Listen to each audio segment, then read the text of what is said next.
The dinner was warm, the house was clean, and the silence between them was deafening. Michael watched his wife smile at her phone screen, a soft, private smile she hadn't given him in 3 years, and in that moment, the vibration on the mahogany table sounded like a gavel falling in a courtroom. He didn't scream. He simply realized that the life he was building was already a ruin. If you want to witness the quiet strength of a man who walks away to rebuild himself from the ashes, stay with me for this story. The smell of drywall dust was something Michael Holland could never quite scrub out of his pores. It clung to his knuckles, settled in the creases of his neck, and turned his dark work boots a ghostly shade of white. It was the scent of labor. Of 12-hour days spent hanging sheetrock and sanding joints in the basements of people who had more money than he would ever see in a lifetime. He parked his battered Ford F-150 in the driveway of the small siding-clad bungalow in Parma. The engine sputtered and died with a heavy shudder, a mechanical sigh that matched his own. It was 7:45 p.m. The windows of the house were dark, save for the blue flicker of the television in the living room. Michael sat in the truck for a moment, gripping the steering wheel. His hands were rough, calloused maps of hard work. He looked at the house, his house. He had re-roofed it himself 2 summers ago. He had laid the hardwood floors in the hallway on weekends. Every inch of that structure held a drop of his sweat. He just wished the woman inside appreciated it. When he unlocked the front door, the warmth of the house hit him, carrying the scent of vanilla candles, Tessa's favorite. "I'm home," Michael called out, his voice gravelly from breathing dust all day. There was no answer. He toed off his boots on the mat, careful not to track the white powder onto the rug. He walked into the living room. Tessa was curled up on the beige sofa, her legs tucked under her, tapping furiously on her smartphone. She wore a silk robe, her hair wrapped in a towel. She looked pristine, a stark contrast to his grit. "Hey," she said, not looking up. "Dinner's in the microwave. Lasagna." "Thanks." Michael didn't move toward the kitchen. He stood in the doorway watching her. "How was work?" Tessa finally looked up. Her eyes, a sharp hazel, swept over him with a familiar flicker of distaste. She looked at his stained t-shirt, his tired posture. "Fine, busy. Mrs. Gable came in for a consult. She's redesigning her entire lake house. Must be nice." "We're doing okay, Tess," Michael said quietly, sensing the old argument rising. "I picked up the cruise renovation. That's good money." Tessa stiffened. "Derek Cruise?" "Yeah, master bath and bedroom expansion. Started demo today." Tessa's thumb hovered over her screen. "Oh, he has a nice place, doesn't he?" "It's a mansion," Michael shrugged, walking toward the kitchen. "Guy's got more money than sense, though. Changes his mind on the tile every hour." He heated the lasagna, the hum of the microwave filling the silence. When he sat down at the small dining table, Tessa remained on the couch. The distance between them was only 10 feet, but it felt like an ocean. He ate in silence. He was used to this.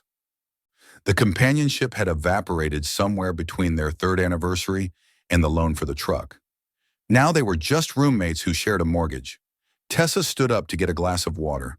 She left her phone on the coffee table, screen facing up. Buzz. The phone vibrated against the wood. The screen lit up. Michael wasn't a jealous man. He wasn't a snoop, but the angle was perfect, and the room was dim. The notification banner was bright against the dark background. Sender D. Cruz. Message. "Did you tell him about us? Or do I have to wait until I see him tomorrow morning, too?" The message cut off. Michael stopped chewing. The lasagna turned to ash in his mouth. He stared at the name. D. Cruz. Derek Cruz. His client. The man whose bathroom walls he had been tearing down 8 hours ago. Tessa walked back into the room, glass of water in hand. She saw Michael staring at the phone. She saw the light on the screen fading to black. The air in the room shifted. It became thin, sharp. "Michael?" she asked, her voice faltering slightly. Michael looked up. His eyes were dry. There was no rage, no sudden explosion of violence. He just felt a heavy, crushing weight settle onto his shoulders, heavier than any beam he had ever lifted. "He wants to know if I know," Michael said, his voice terrifyingly calm. Tessa froze. The glass in her hand trembled, water sloshing over the rim. "What?" "Cruz," Michael said, pointing a calloused finger at the dark phone. He's asking if you told me. Michael, it's not.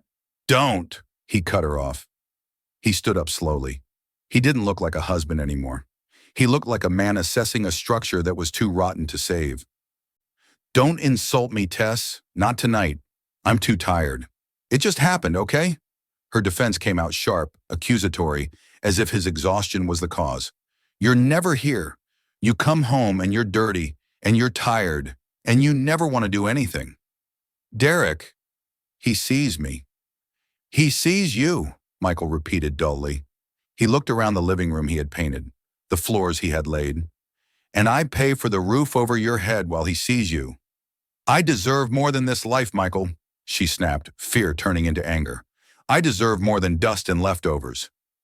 Michael looked at her, really looked at her, and realized she was a stranger. A stranger he had loved, yes, but a stranger nonetheless. You're right, Michael said. He walked past her, toward the bedroom. Where are you going? Tessa demanded, following him. We need to talk about this. Michael pulled his duffel bag from the top shelf of the closet. He began throwing in shirts, underwear, his spare work boots. There's nothing to talk about, Michael said, zipping the bag. The sound was final. You want the guy with the mansion? You can have him, but you don't get to keep the guy who builds them too.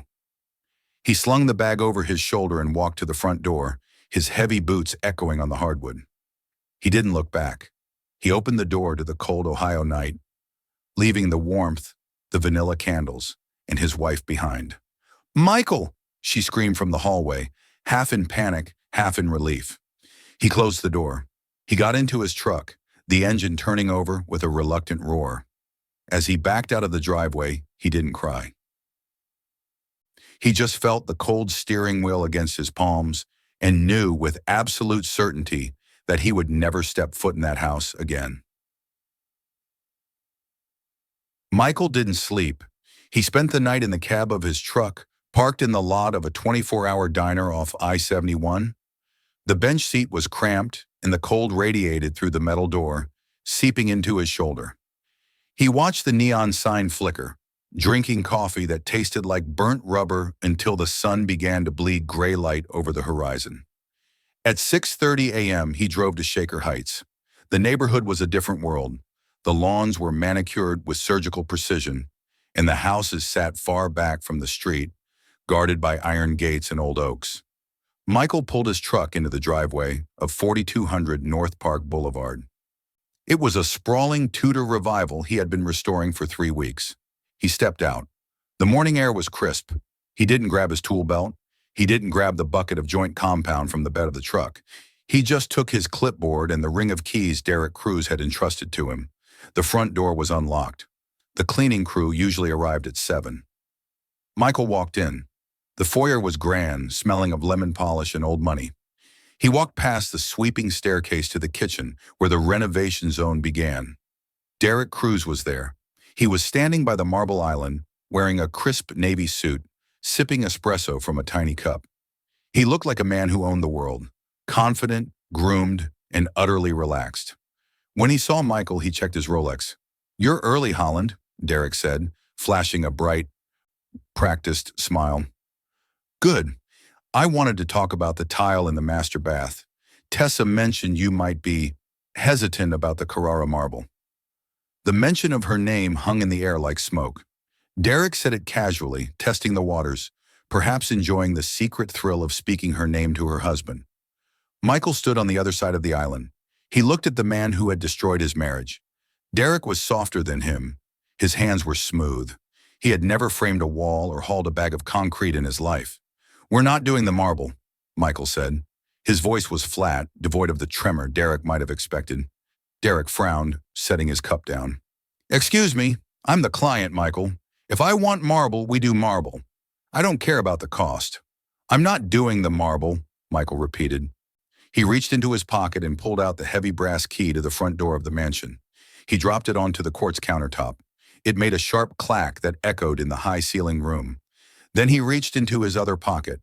He pulled out a smaller key. The key to the bungalow in Parma. His house. The house he had spent 5 years fixing. He dropped that key right next to the first one. Derek stared at the two keys, confusion knitting his brow. What is this? The bid is pulled, Michael said. I'm off the job. Effective immediately. You can't just walk off, Derek scoffed, a flush of anger rising in his neck. We have a contract. I've already paid the deposit. You leave now, I'll sue you for breach of contract and ruin your little business. Michael leaned forward, placing his calloused hands on the counter. He looked Derek dead in the eye. The silence stretched, heavy and dangerous. Michael saw the moment realization hit Derek's eyes, the flicker of fear as he understood that this wasn't about tiles. Keep the deposit, Michael said softly.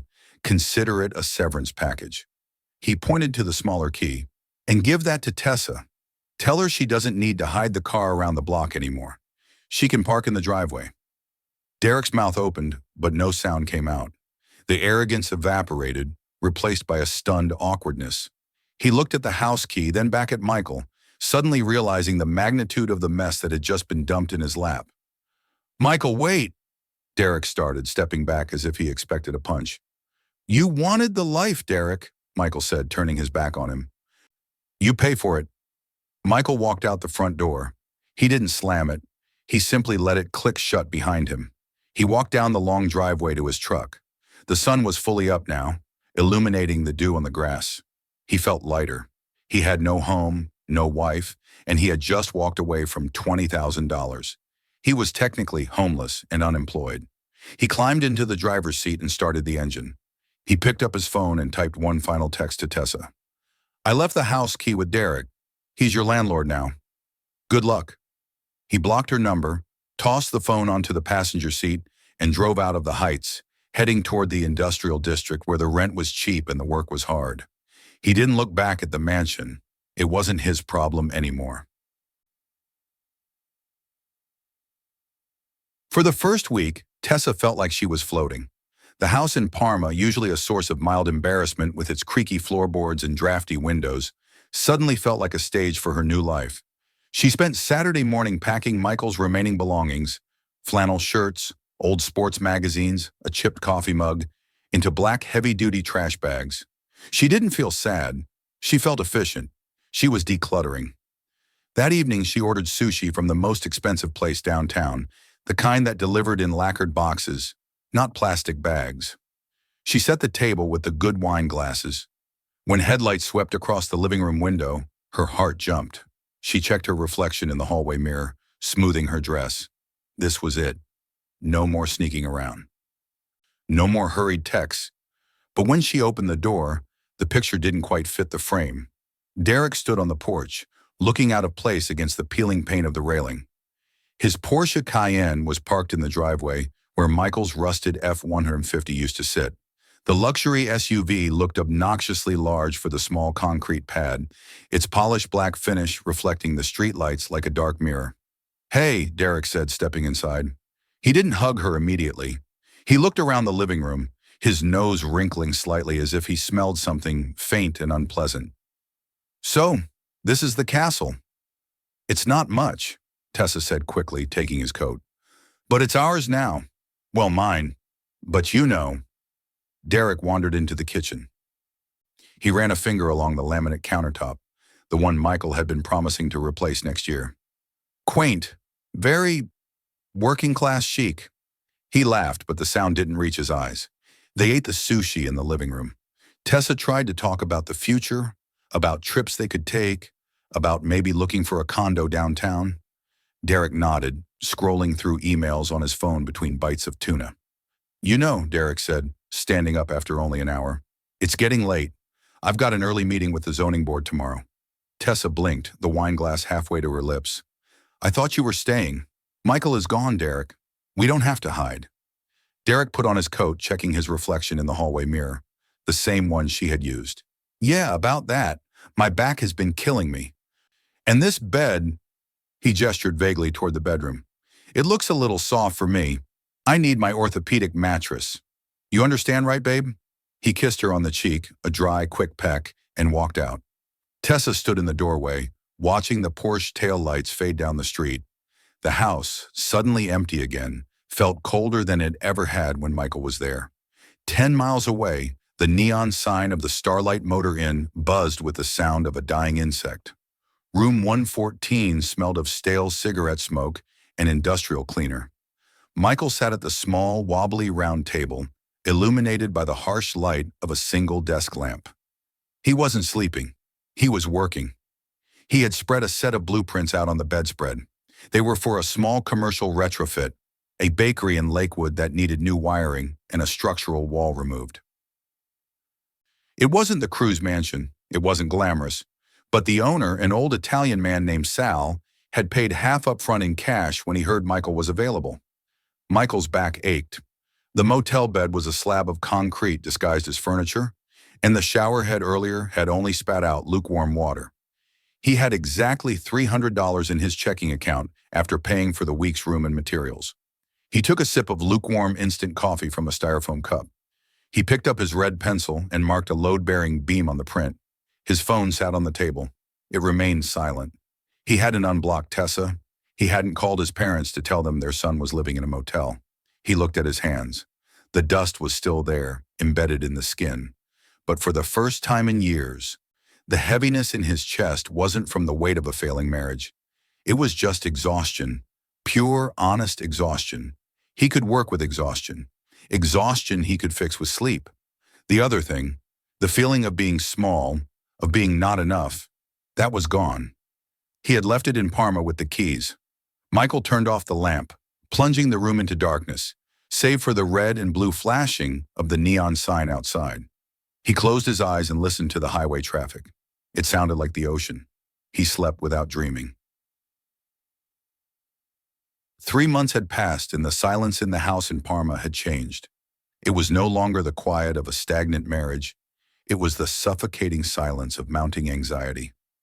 Tessa sat at the kitchen table, a stack of envelopes spread out before her. The mortgage. The electricity. The water. When Michael lived here, these things simply vanished. The lights stayed on, the water ran hot, and the house remained warm. Now every envelope was a physical demand she couldn't meet. Her receptionist salary at the clinic covered the car lease and her wardrobe, but it didn't cover a roof. She checked her phone. Derek hadn't replied to her text from 3 hours ago. The water heater is making a weird noise. Can you come look at it? At 7 p.m., his Porsche finally pulled into the driveway, but he didn't turn off the engine. He honked twice. Tessa frowned, grabbing her coat and rushing out. She opened the passenger door. The interior smelled of new leather and expensive cologne. "Hey," she said, breathless. "Are you coming in? I can't stay," Derek interrupted. He didn't look at her. He was adjusting the climate control vents. "I have a flight to Chicago in the morning. Business." Tessa felt a cold knot tighten in her stomach. "You've been busy all week, Derek. I thought we could talk about the house. The mortgage payment is due on the 1st, and since you're spending so much time here..." Derek turned to her then, his expression shifting from indifference to mild annoyance. "Whoa, time out. Spending time here?" He laughed, a short, sharp sound. "Tess, I have a house. A very big house. I don't live here." "But we're together," she argued, her voice rising. "I left Michael for us." "You left Michael because you were unhappy," Derek corrected her, his voice devoid of warmth. "Don't put that on me. I like you, Tessa. You're fun. You look great on my arm at dinner, but I'm not looking to adopt a mortgage. Or a leaking water heater." He reached across the console and patted her hand, patronizingly. "Look, this intensity, it's getting a little heavy. Maybe we should cool it for a bit, while I'm in Chicago." "Cool it?" Tessa whispered. "Are you breaking up with me?" "I'm saying I need space. You're looking for a savior, babe. I'm just a guy who likes nice things." He checked his watch. "I gotta run." Tessa stepped out of the car, her legs numb. She watched him back out of the driveway, the red taillights disappearing into the dark. She was standing alone on the cracked concrete, the cold wind biting through her thin coat.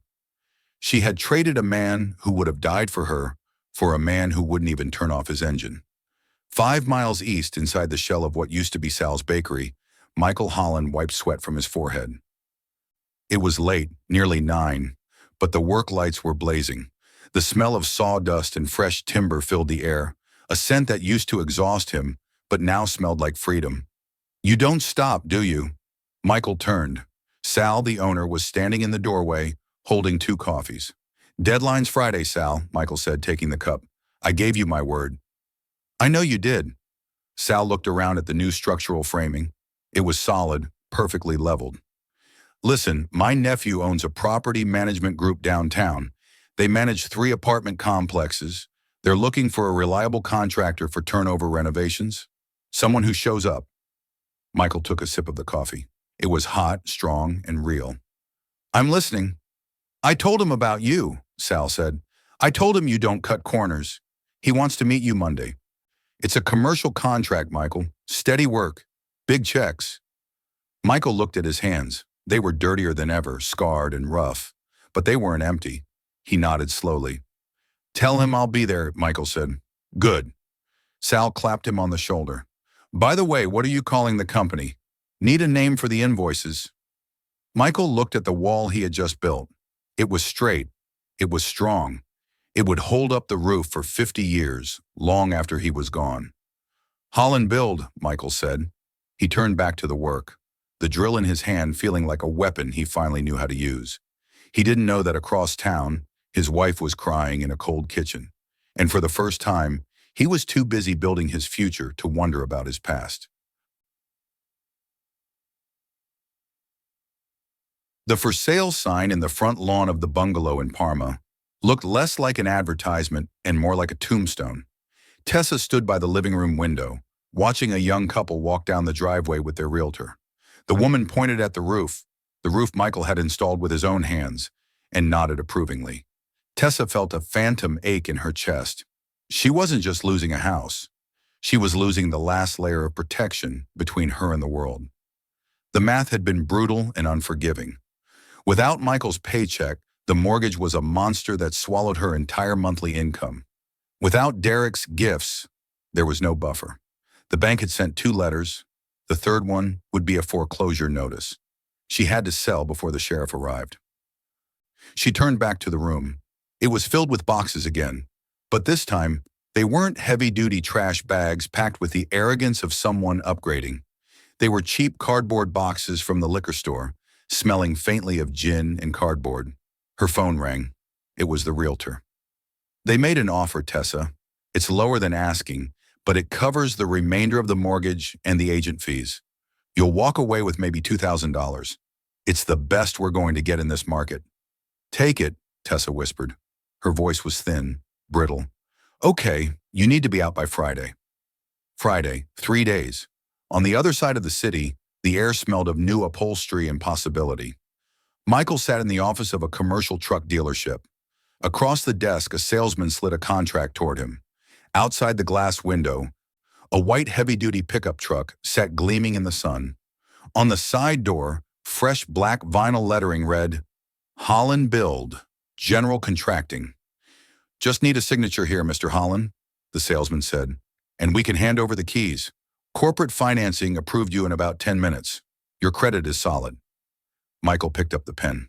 He remembered the nights he spent balancing the checkbook at the kitchen table while Tessa watched reality TV, worrying if they could afford a new water heater.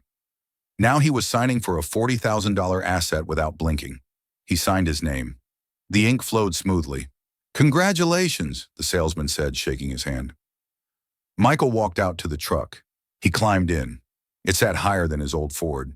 He started the engine, and it purred with a deep, reliable hum. He didn't feel a rush of vanity. He felt the satisfaction of a craftsman picking up a better tool. He had 3 crews working under him now. He needed the truck to haul materials for the apartment complex contract. He drove out of the lot, merging onto the highway. He passed the exit for Parma, but didn't look over. He was headed north, toward the lake, toward the future. Friday came with a gray, relentless drizzle.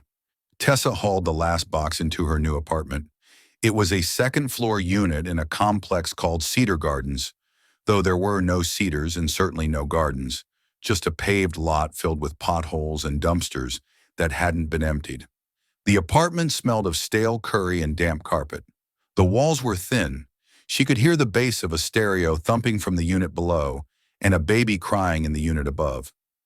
She set the box down on the scratched linoleum of the kitchenette. It was one-third the size of the kitchen she had just left. There was no dishwasher. The fridge hummed with an angry rattle. She walked to the single window and looked out at the parking lot.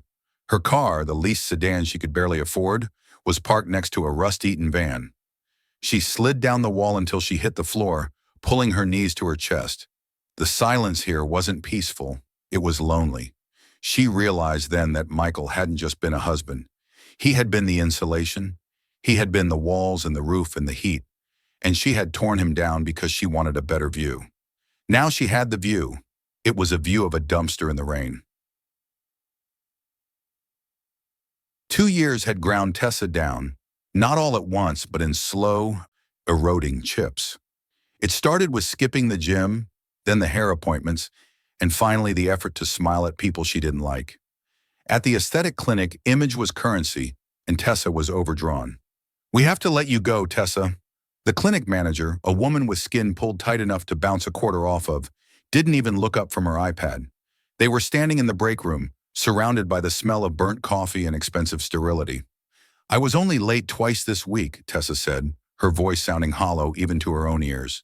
She was wearing a sweater that had seen better days, and the dark circles under her eyes were visible despite the concealer. "It's not just the punctuality," the manager sighed, finally looking at her. "It's the vibe, Tessa. Clients come here to feel aspirational. You look tired. You bring a heaviness into the lobby. It's bad for the brand." Bad for the brand. 10 minutes later, Tessa was standing on the sidewalk of West 6th Street, holding a small cardboard box containing a stapler, a bottle of hand lotion, and a framed photo of a dog she didn't own. The wind off Lake Erie whipped her hair across her face. She had no job. She had maxed out 2 credit cards. Her rent at the Cedar Gardens was 2 weeks overdue. She needed a drink. She ducked into a convenience store on the corner to buy a pack of cigarettes and a bottle of cheap Pinot Grigio. The bell above the door chimed cheerfully, mocking her mood.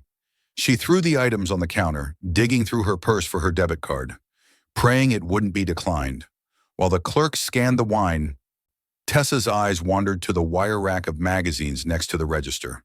People, Vogue, Cosmopolitan. And there, right in the center, was Cleveland Business Monthly. Her breath hitched in her throat. The man on the cover was wearing a charcoal wool coat over a crisp button-down shirt. He was standing on the steel skeleton of a high-rise, a hard hat tucked under his arm. His face was weathered, the lines around his eyes deeper than she remembered, but his jaw was set in a line of absolute, granite confidence. The headline read in bold gold letters, "Built to Last. How Michael Holland Turned Grit into Gold." Tessa reached out, her hand trembling, and picked up the magazine. It felt heavy. She flipped to the feature article. There were photos of him pointing at blueprints, shaking hands with the mayor, and standing in front of a fleet of white trucks bearing the logo, Holland Build. She read the pull quote in the center of the page. "I learned early on that a foundation is everything. If the people or the materials you build with aren't solid, the whole thing comes down. I don't build with rot anymore." Tessa stared at the words. "I don't build with rot anymore. Ma'am, you want the wine or what?" The clerk's voice snapped her back to the fluorescent reality of the convenience store. Tessa looked up, her eyes stinging. She looked at the bottle of wine, then at the magazine. She didn't have enough money for both. "Just the magazine," she whispered. She paid with the last $7 in her account. She walked out into the gray afternoon, clutching the glossy paper to her chest as if it were a holy text. She didn't have a job, and she didn't have a husband, but she had a picture of the man she had thrown away, reminding her in high definition exactly what she had lost. 5 years had passed since the divorce, and the winter of 2024 arrived in Cleveland like a judgment.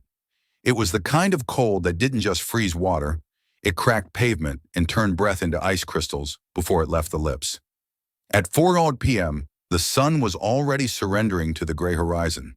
In the parking lot of the Cedar Gardens apartments, a sheriff's deputy stood by a cruiser, his breath pluming in the air. He wasn't unkind, but he was impatient. "I'm sorry, Ms. Holland," he said, tapping his clipboard. "The eviction order was signed 30 days ago. You have to vacate the premises, now."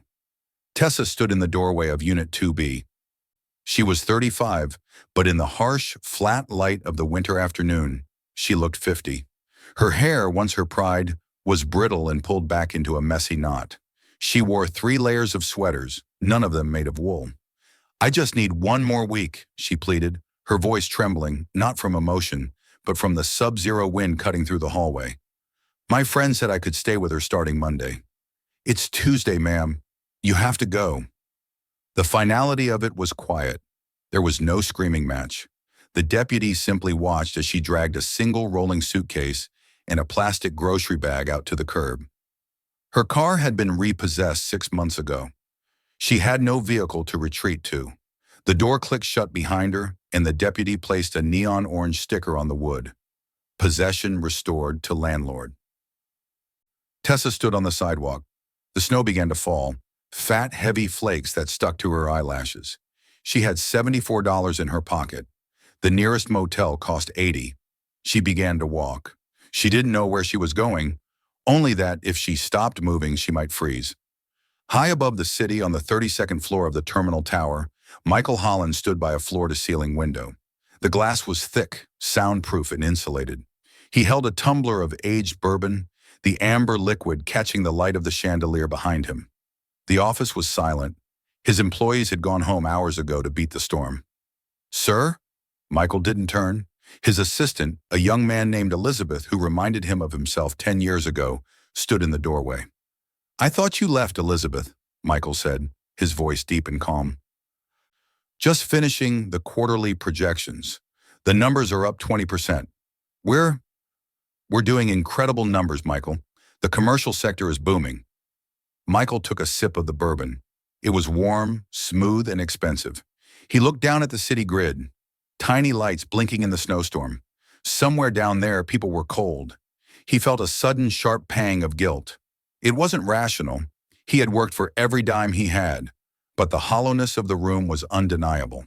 He had built an empire of steel and concrete, but he went home to an empty penthouse every night. "Cancel the luxury condos in the flats?" Michael said suddenly. Elizabeth blinked. "Sir, the blueprints are approved. The investors—" "I said cancel them, or put them on hold." Michael turned away from the window. "I want to take the bid for the St. Mary's Haven project." Elizabeth hesitated. "The women's shelter?" "Michael, that's a pro bono job. The city isn't paying a dime for the renovation. It's a money pit. The building is a structural nightmare. It's falling down, Elizabeth, and it's going to be 10 below zero tonight." Michael set his glass down on the mahogany desk. "We have the crews. We have the materials. We're doing it. Tell the foreman we start demo on Monday. Double time for anyone who works the cold." "Okay," Elizabeth said, sensing the resolve in his boss's tone.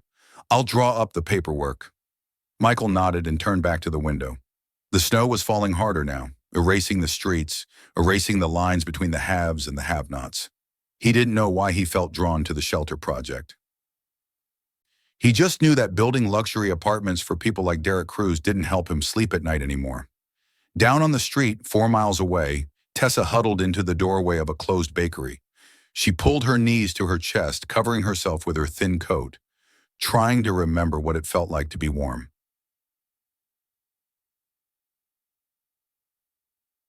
The sound of a sledgehammer hitting wet plaster echoed through the hallway like a gunshot. Michael Holland stepped through the temporary plastic sheeting that separated the construction zone from the living quarters of St. Mary's Haven. The air on this side was thick with the smell of 50 years of neglect, mold, stale cafeteria food, and the distinct sharp scent of unwashed bodies masked by industrial bleach. It was Monday morning.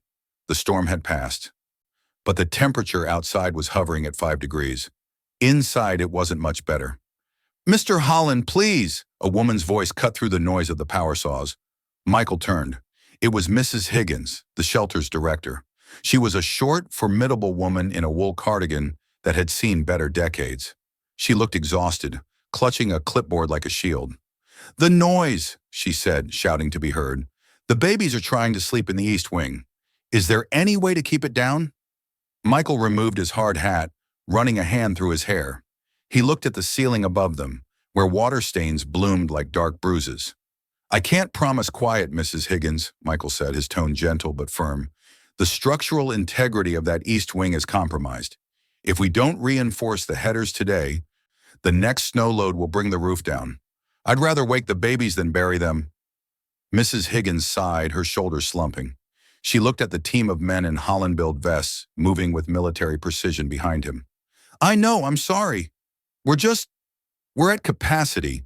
The city sent us 3 more families last night. We have women sleeping on mats in the chapel. We're moving as fast as we can, Michael assured her. I've got my best HVAC crew coming in an hour. We'll have the main boiler online by tonight. That's a promise. He watched her walk away, navigating the clutter of extension cords and drop cloths. Michael put his hard hat back on and walked deeper into the building. This wasn't a sterile office tower or a vanity project for a millionaire. This was triage.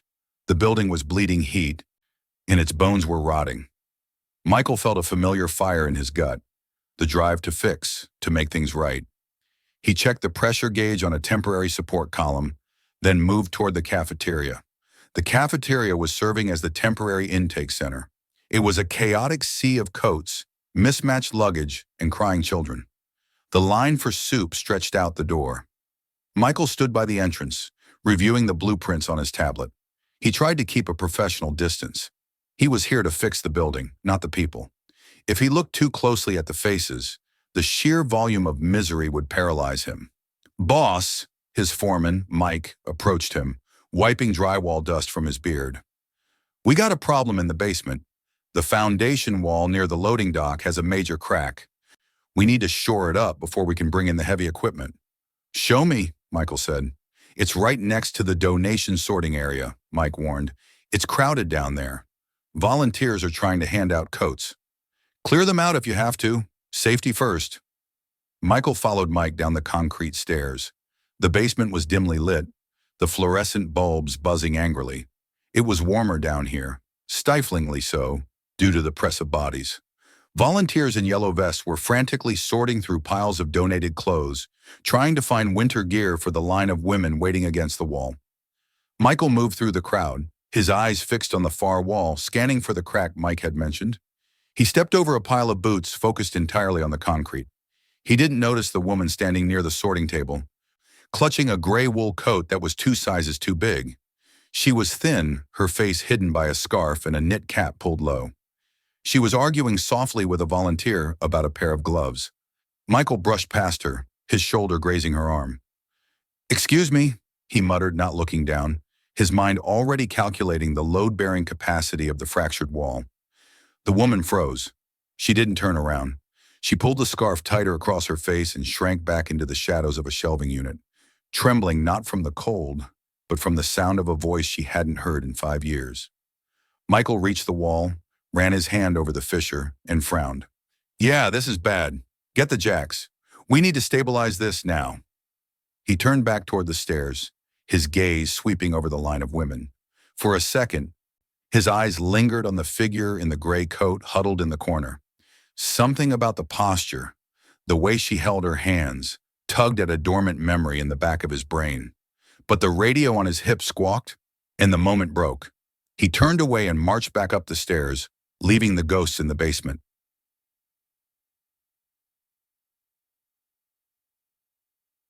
By 8:01 p.m., the boiler was humming, a deep rhythmic thrum that vibrated through the floorboards of the cafeteria. Michael stood near the intake desk, wiping grease from his hands with a rag. The room was warmer now. The heating vents, which had been silent for years, were finally pushing hot air into the crowded space. He should have gone home. His crew had packed up an hour ago, but something kept him there, a sense of responsibility perhaps, or just the reluctance to return to the silence of his penthouse. I'm sorry, but if you don't have your ticket, you lost your spot. The voice was sharp, cutting through the low murmur of the room. Michael looked up.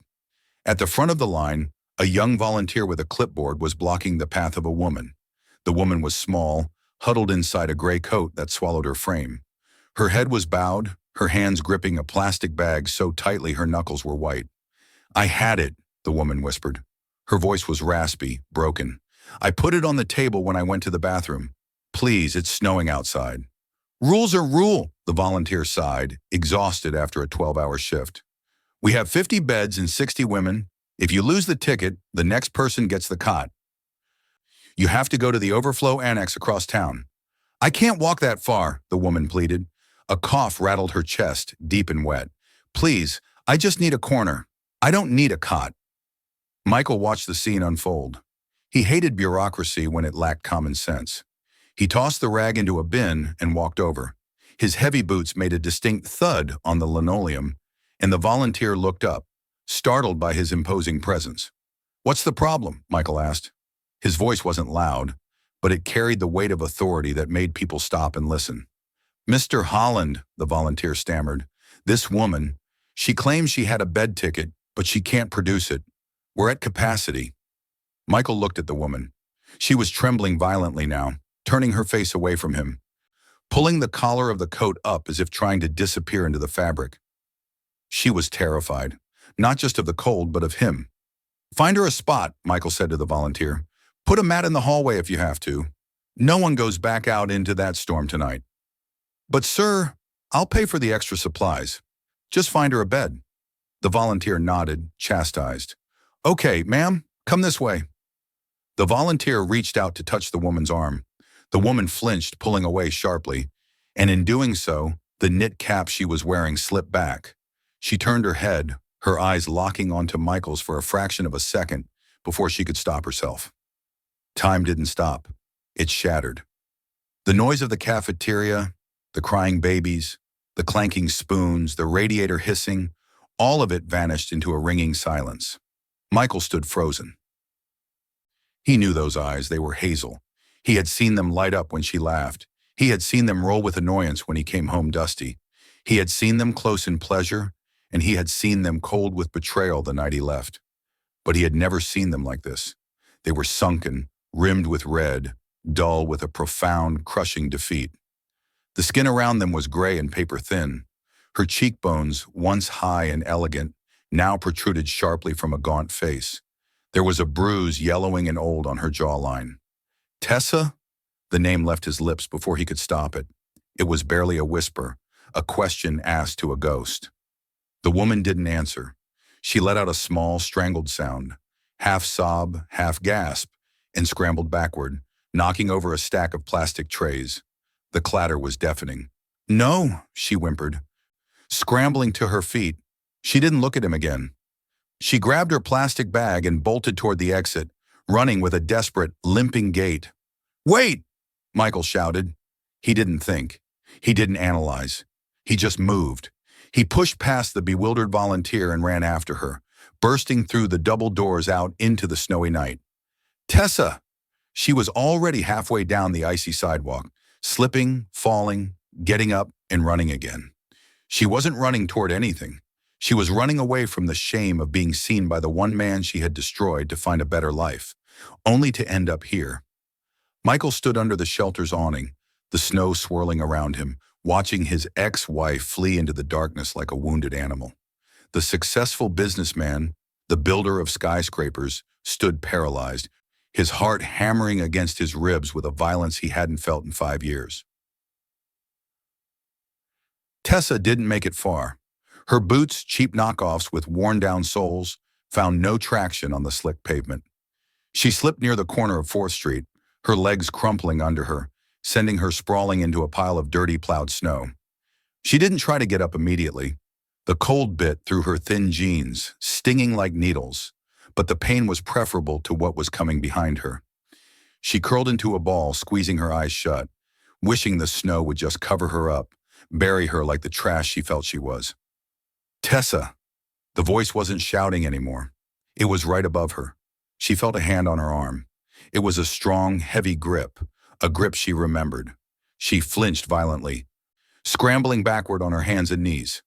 Don't touch me, she gasped, the air fogging in front of her face. Please, Michael, just go away. Pretend you didn't see me. Michael stood over her, silhouetted against the street lamp. He was wearing a heavy Carhartt coat, looking like a monolith of warmth and stability. He didn't look angry. He looked efficient.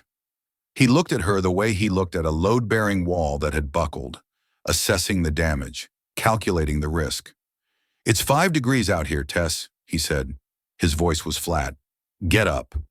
"I have somewhere to go," she lied, her teeth chattering so hard the words were chopped up. "I have a friend." "You were fighting for a cot in a shelter basement," Michael corrected her, cutting through the lie with brutal precision. "You don't have anywhere. Get up before you freeze." He reached down again. This time he didn't give her a choice. He pulled her to her feet with an ease that highlighted just how frail she had become. She swayed, dizzy from hunger and adrenaline. He didn't hug her. He didn't offer a coat. He simply steered her toward the curb where his truck, a massive white Silverado with Holland build stenciled on the door, was idling. "Get in," he ordered. "I can't," she wept, looking at the pristine leather interior, then down at her grime-streaked coat. "I'm dirty. I'll ruin the seat." Michael opened the passenger door. "Get in the truck." She climbed in. The heat inside was blasting, a wall of comfort that made her skin prickle. She pulled her knees to her chest, trying to take up as little space as possible. Michael walked around the front, climbed into the driver's seat, and shut the door, sealing out the wind. The silence in the cab was absolute. He didn't drive away. He just sat there, gripping the steering wheel, staring out at the falling snow. He reached up and turned on the dome light.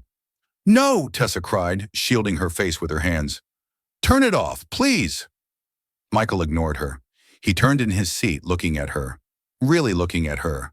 The light was unforgiving. It showed the dirt under her fingernails, the graying roots of her hair, the hollowness of her neck. It showed the ruin of a woman who had once demanded nothing but the best. "Derek?" Michael asked. Just one word. Tessa let out a sob that sounded like something breaking. She kept her hands over her face. "Gone. Years ago." "The house?" "Foreclosed." "And you?" "I'm nothing," she whispered into her palms. "I'm just nothing." Michael watched her for a long moment. He felt a strange sensation in his chest. He had thought seeing her fail would feel like victory. He thought he would feel a surge of vindication. But looking at the shivering, broken creature, he felt nothing but a deep, heavy exhaustion. It wasn't satisfaction. It was just a tragedy. He reached out and turned off the dome light, plunging them back into the merciful shadows of the dashboard glow. "I'm not taking you back to the shelter," Michael said, putting the truck into gear. "Where are we going?" Tessa asked, panic rising in her voice. "I have an office trailer on the site," Michael said, his eyes on the road. "It has a heater and a cot. You can sleep there tonight." He didn't offer his home. He didn't offer a hotel. He offered a construction trailer. It was a kindness, yes, but it was a professional one. It was the kind of help you gave a stranger, and that distance hurt Tessa more than if he had screamed at her. "Michael," she whispered, "I'm sorry." "Don't," he said, his voice hard as stone. "Save your energy.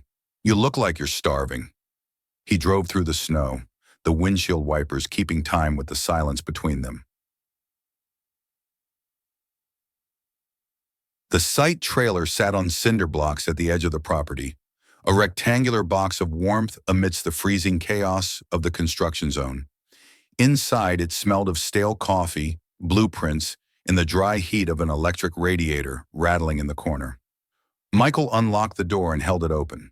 Tessa stepped inside, her body still shaking uncontrollably. She looked around the small space, a drafting table covered in plans, a mini fridge, a swivel chair, and a simple cot in the back corner for late nights. "Sit," Michael said, pointing to the chair. He walked to the coffee maker on the counter. There was half a pot left from the afternoon crew. He turned the burner back on. Tessa sat on the edge of the chair, keeping her coat on, hugging herself. She watched him move. He was bigger than she remembered, broader in the shoulders. He moved with a heavy, deliberate confidence that the Michael she knew, the anxious, overworked contractor, hadn't possessed. "Here," he said, placing a styrofoam cup in front of her. "It's black. No sugar." She took the cup with both hands, the heat seeping into her frozen palms. "Thank you."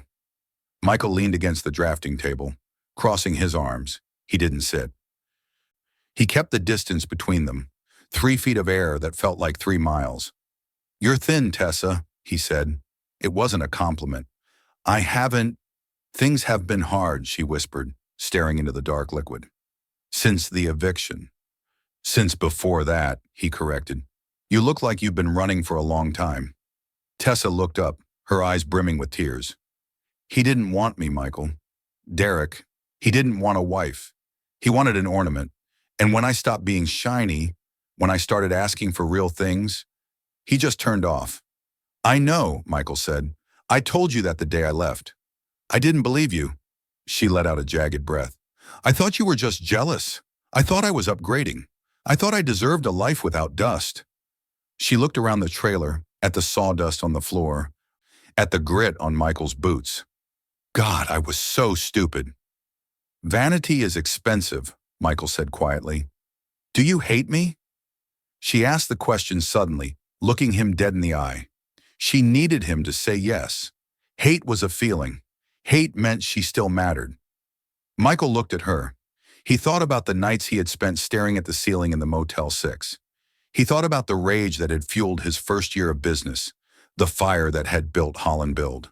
But looking at her now, this broken, shivering woman in a charity coat, he realized the fire had gone out a long time ago. No, Michael said. The truth of it surprised even him. I don't hate you, Tess. You don't? Hope flickered in her eyes, dangerous and pathetic. I don't feel anything, he said. The words landed softly, but they cut deeper than any knife. For a long time I wanted you to hurt like I hurt, but now I just look at you and I see a stranger who made a bad bet. Tessa flinched as if he had slapped her. The hope died instantly, replaced by a crushing shame. Indifference was the final death of a marriage. I'm sorry, she wept, her head bowing low. I am so sorry, Michael. I know you are, he said. He pushed off the desk and walked over to a filing cabinet. He pulled out a heavy wool blanket and tossed it onto the cot. But apologies don't fix foundations, Tessa. You can't rebuild us. That house is gone. He grabbed his keys from the desk. Sleep here tonight. It's warm. There's water in the fridge. I'll lock the gate on my way out so no one bothers you. Where are you going? She asked, panic rising again. Home, Michael said. I have a meeting in the morning. He walked to the door, his hand on the latch. He paused, looking back at her one last time. She looked small, defeated, and safe. That was all he owed her. Safety. I'll be back at 7, he said. Get some sleep. He walked out into the snow, closing the door firmly behind him, leaving her alone with the warmth he had provided and the absolute certainty that she had lost him forever. The sun rose over Cleveland at 7 a.m., sharp and blindingly bright, reflecting off the fresh blanket of snow that had buried the city overnight. The storm had passed, leaving the air still and impossibly clear. Michael unlocked the trailer door. He carried 2 coffees and a brown manila envelope. Tessa was awake. She had folded the wool blanket neatly at the foot of the cot, a small domestic habit that survived the chaos. She looked slightly better than the night before, the warmth having returned some color to her cheeks, but the hollowness in her eyes remained. Morning, Michael said. He set the coffee on the drafting table. Morning. Her voice was quiet. She stood up, smoothing her wrinkled clothes, looking unsure of where to put her hands. Michael didn't waste time. He wasn't there to chat. He picked up the envelope and held it out to her. I spoke to Mrs. Higgins this morning, Michael said. There's a transitional housing program in Ohio City. It's not a shelter. It's a halfway house for women getting back on their feet. Job placement, counseling, a private room. Tessa took the envelope. Her hands trembled. I know that place. The waiting list is 6 months long. Not anymore, Michael said. I made a donation to their renovation fund. You have a bed starting today. Rent is covered for 3 months. Tessa stared at the envelope. It was a lifeline. It was 3 months of warmth, of safety, of a chance to be human again. But looking at it, she realized what it wasn't. It wasn't an invitation home. It wasn't forgiveness. It was a severance package. Why? She asked, tears welling up again. After everything. Why help me? Michael looked out the trailer window at the skeleton of the shelter his men were repairing. He saw the structure taking shape, strong and reinforced. Because I build things, Tessa, he said simply. I don't like seeing things fall apart. even if they don't belong to me anymore. He reached into his pocket and pulled out a wad of cash, $200. He placed it on the table next to the coffee. Get some new boots and a hot meal that isn't soup. Michael, she took a step toward him. Is there any chance? Maybe in time? If I get better? If I show you I can change? Michael didn't flinch. He looked at her with the same calm, terrifying distance. No, he said. The word hung in the air, absolute and final. You burned the house down, Tess. You don't get to live in the new one. He walked to the door and opened it. The cold air rushed in, smelling of pine and diesel. Mrs. Higgins is waiting for you in the main office. She'll drive you to the housing unit. Tessa stood there for a long moment. She looked at the man she had married, the man she had betrayed, and the man who was now a stranger. She realized then that he was the strongest thing she had ever known, and she had been too weak to keep him. Thank you, she whispered. She picked up the envelope and the coffee. She didn't touch the money. She left it on the table, a final scrap of pride.